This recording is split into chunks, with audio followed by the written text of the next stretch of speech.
Yo, what's up? Welcome back to my channel, Automatic Works. So,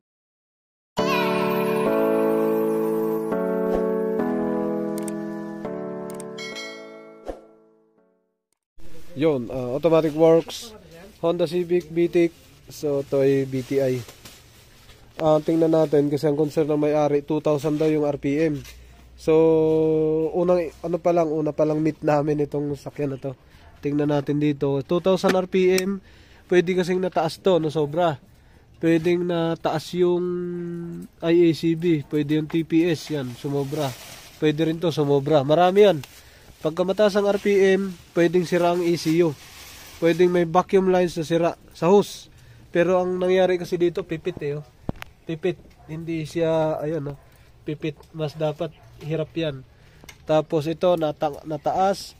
Tapos ito, naangat. Yan, na ganun. Tapos ito, yung hangin nataas sobra. Tapos ay ECB. Okay? So tingnan natin kung saan tumama yung sira. Good connection. Putik na yan. Sa positive. Maluwag. Higpitan natin. Yan. Higpitan natin mamaya. Paandarin ko muna. Yan. Ito yung loob. Alright. So mayroon siyang ganito. Gauge. Water temperatures. Alright, paandarin natin mga sir. So may hose yan. Dito sa ilalim yun. Vacuum. Yun, vacuum reading. Yan. Yan pala ang connection nito. Bas, peram na susi. Papunta dito yan. Sa likod. Lahat parang Ford. Alright, on natin. Tingnan natin kung ano senaryo. On. Nakabukas.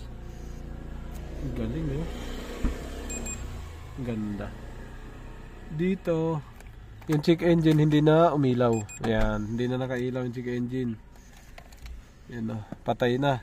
Start natin kung aandar pa. Manual. Layo Start. Boom. Ganda. Putol. Tingnan lang natin. Tumaas 1.5. 1.5. Wala tayong revolution yan. 1.5 siya. Okay, todo mo sa 1.5.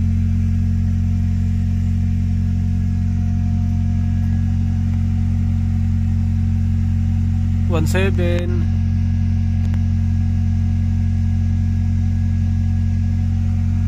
Malamig pa. Yan, painitin natin yan bago tayo magkakalikot. Rev. Ganda. Alright, maganda naman. Ang kaso sobrang taas. So hintayin natin tumaas to bago tayo mag-setting mga sir. Kurasan lang natin. 11:59. Ito na mga sir. Ayan yung idle umabot na sa 2,000. Mag 2,000 na Tapos mainit na mga sir. So yan, magsi-setting na tayo dyan. Tingnan na natin agad doon kung anong kaya natin tingnan.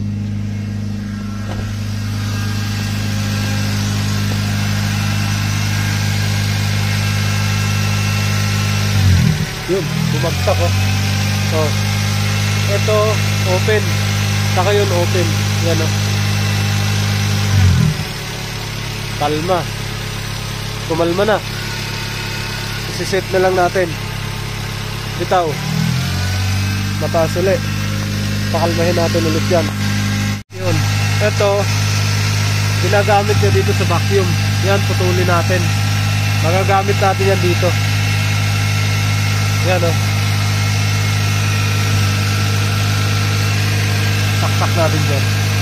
So, yun, kumalma na. Yan. Dapat meron tong hose lagi. Saka hindi punit. Yan, alanganin yan bitin yan pagka ganyan.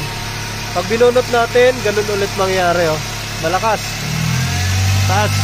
Kaya dapat meron to. So pag hindi kabisado, mahirapan dito. Yan. Kasi ito, gamitin din natin. Lagyan na natin yan dapat yan. Babaon natin. Ang kayo lang kinuha to.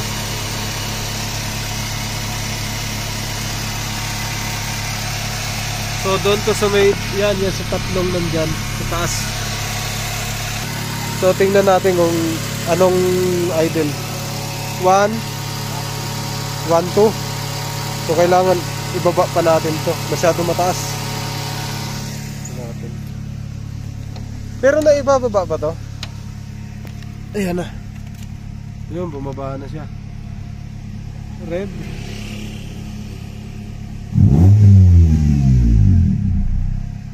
Ayan, good.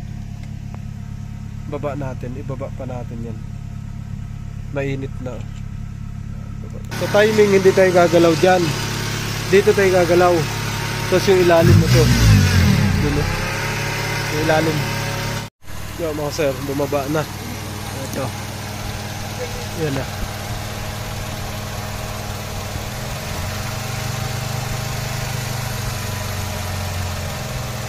Sagad. Kaya pa pala niya sumagad. Oh, yun na. Namatay na, makina. Hindi na umaandar. Yun, namamatay-matay na. Para na hindi umaandar. Pero may ikot pa yan, oh. Para na hindi umaandar.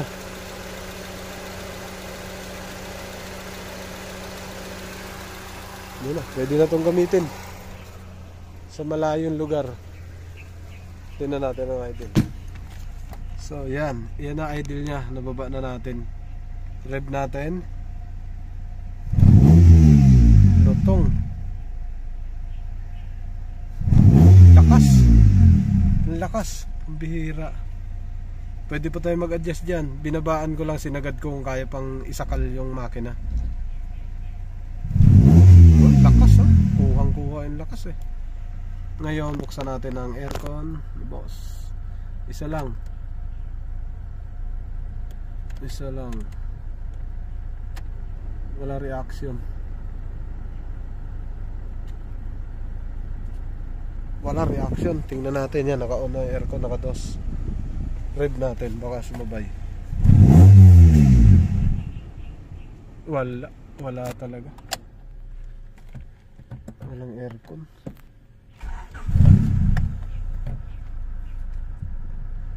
Good start na.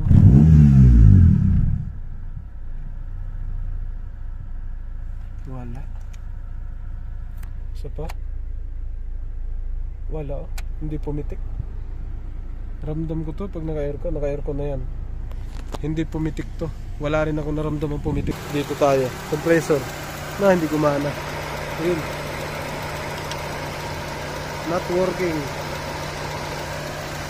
Hindi gumana. Nabunot yata.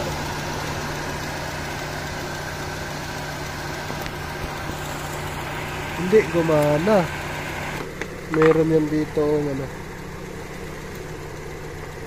Supan. Init. Radiator. Init.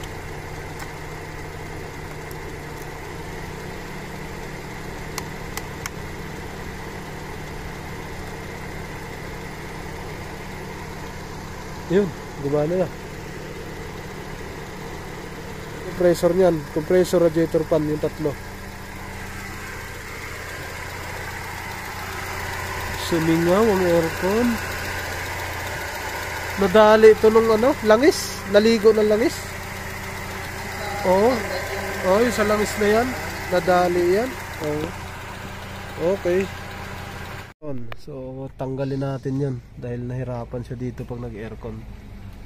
Ito yung sa PCV valve. Tingnan natin kung ano nangyari dito. Bakit hirap na hirap. At naiipit. Pipit na pipit. Pusang galang yan. Putol na pala to. Kaya naman pala. Hindi na adjust. Yan pala. Ipit na ipit na. Yan o. Ito yun. Yan. Bibilhin mo to. Yan o. Putol na pala siya. PCB valve lang yan. Bumili ka rin ng ganyan. Ito siya. Yan. Ito ipit na ipit. Hirap na hirap ang makina dito. Yan yung sinasabi ko sa'yo. Oo. Yan yun. So sa tagal to, kaya nagkaganito. Pero pwedeng ano yan, pwedeng lagyan lang ng dulo lang, tapos takpan natin. Yan mga sir, tanggalin natin yung ilalim. Ilalim. Yan, yung ilalim na yun. Kasi sinagad pala nung gumawa, naiwan yung tools yan. So buksan natin, itaas natin to. Binabaan niya kasi ang taas ng idle eh. Inawala niya to. Kaya ganun nangyari. So subukan natin. Angat. Naibaba na natin yung ilalim yun. Yan. Iangat natin yan kasi sinagad niya ng todo. Ayan, sinagad ng todo. Yun, okay na. Last part. Wala akong ginalaw dito. Yung ilalim lang na ito. Nag-adjust ako. Yun. Pinakailalim kasi binaba lahat. Ayan, pinaangat ko namin. Tapos ito nawala. Ayan. Binalik natin to kasi pag nawala to, mataas ang minor. Yan o. Go wild. Mataas. Balik natin yan para mag-normal. Kasi ito, gasolina yan. Papasok. Pinihigop niya rito sa likod yung gasolina. Ayan. Tapos nag-adjust din ako dito sa likod. Sinagat ko nito. Yun o, sagad. Nakasagat na. Yun. Nakaluwa yan kanina. Tapos yun, nakalibre. Ito wala, ito wala. Tapos ito naipit. Ipit na ipit. Tapos papabilhin ko silang ganito. Ganyan. Lagi magtatap. Oo. Yun, ito na idle. Nawala na sa 1,000. Ba, naka-aircon pa. Yan, wala na sa 1,000. Ayun, oh. Nasa 900, stable. Naka-aircon pa pala to. Naka-aircon. Patay. So, hindi advisable yung aircon niya. Kasi madaming kulang, marami pang kulang ilalagay dito. Tapos tumagas yung crankshaft. Yun. Hindi pwede. So binaba ko lang yan. Ang aircon hindi ko pinapagana. Pero nasa may-ari yun dahil marami pang bibilhin. Sa aircon naka-condemn. Off natin yung aircon. Off yung aircon. Ganyan idle. On aircon. Yan yung idle.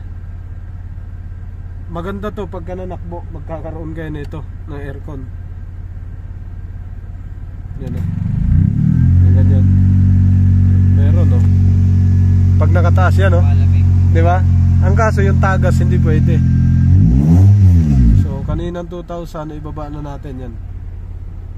Pwede pa naman ako mag-adjust doon. Angatan ko ng konti. Para kumana. Oo. Hindi. Okay na yan. Okay na yung yun ito.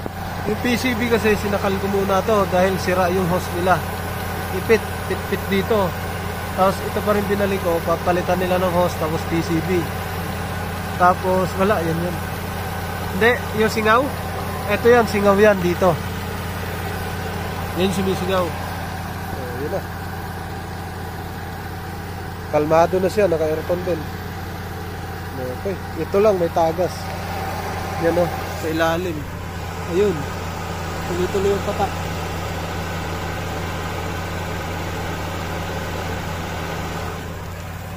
Kailangan masilip yung crankshaft na ito. Ayun. Oh, takas yan. Okay na, sir. Ayun oh. Baba na ng andar. Umaandar yan pero mahina lang. Test drive ni sir. So, ano lang muna yan. Uulitin pa to, uulitin. Babalik yung PCB. Okay na. What's up? Welcome back to my channel, Automatic Works. So,